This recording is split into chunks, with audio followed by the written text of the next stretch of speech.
Isang araw bago ang bisperas ng Pasko, nag-uuna ng makasakay ang mga paserong pauwi sa mga probinsya. Matumal ang dating ng mga bus dahil naiipit daw sa matinding traffic. Ang ilang pasahero nga, naghanda na ng pang Noche Buena sakaling abutan ng hating gabi bukas sa biyahe. Mula sa Araneta Center Bus Terminal, may ulat on the spot si Mark Salazar. Mark?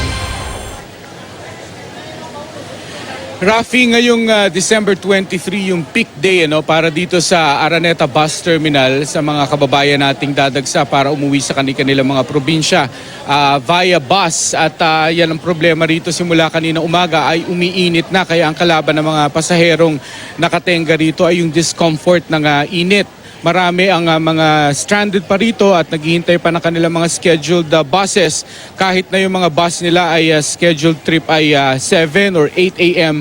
ay narito pa. Dahil kagaya nga na nabanggit mo, Rafi, maraming mga bus ay stranded naman sa traffic pabalik dito sa terminal para pumikap ng bagong batch ng mga pasahero.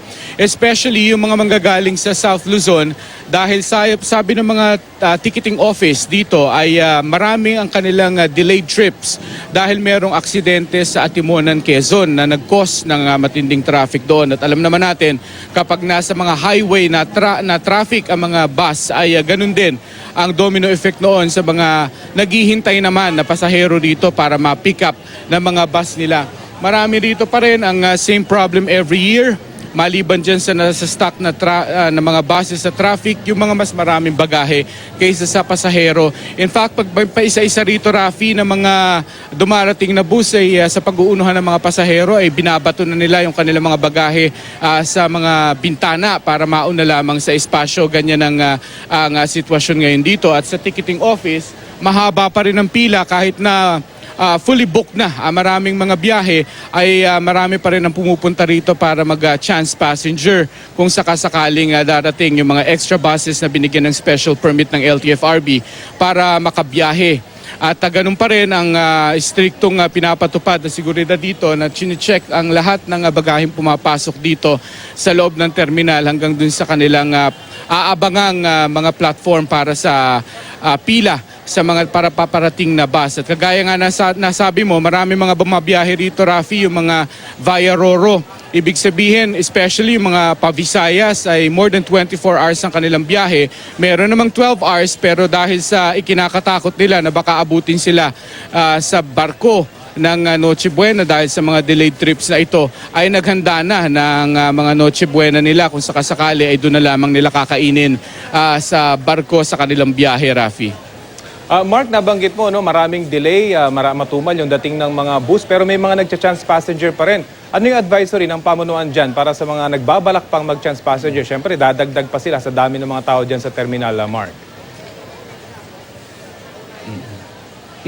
Hindi naman kasi maiiwasan, Rafi, nagbigay ng more than 700 special permits ang LTFRB para sa mga extra buses na pwedeng bumiyahe. At ang binabakasakali na lamang ng mga pasahero ay kung may darating pa na hindi naman na fully booked itong mga biyahe na ito ay baka sakali. Kaya ine-entertain pa rin ng mga ticketing office yung mga chance passenger. Pero talagang ang chance nila ay napaka-slim dahil yun ngang mga nakaschedule na trips ay nadidelay pa. At sa mga ticketing office, makikita mo yung nakapa-skill na lahat ng mga trips today ay delayed dahil sa problema ng traffic along the way pabalik sa terminal, Rafi. At Mark, yung taon-taong problema sa dami ng bagahe, di ba talagang taon-taon din naman, pinapanawagan ng pamunuan ng mga terminal na wag nang magdala ng ganong kadaming gamit itong mga to. Yung mga nakausap mo ba, mga first-time travelers ba ang mga ito or lagi nang umuwi tuwing Pasko at ganun pa rin yung kanilang dala, Mark?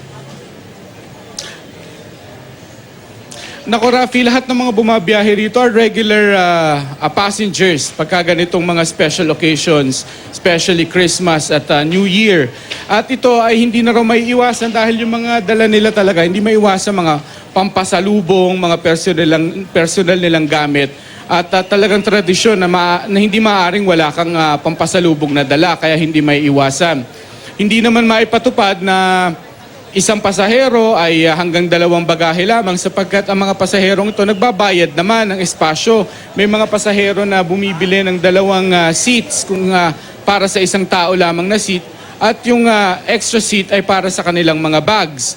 Yan naman kung bibilhin nila ay pwede dahil ang pinagbabawal lamang ay yung mga gamit at tao na nasa aisle, nakatayo sa bus, yan na mahigpit na ay pinagbabawal sa mga bus na mayroong mga pasaherong nakatayo sa kanilang biyahe at yung kanilang mga bagaheng nakaharang sa gitna. Well, good luck na lang sa mga paserong nandiyan. Maraming salamat sa iyo, Mark Salazar.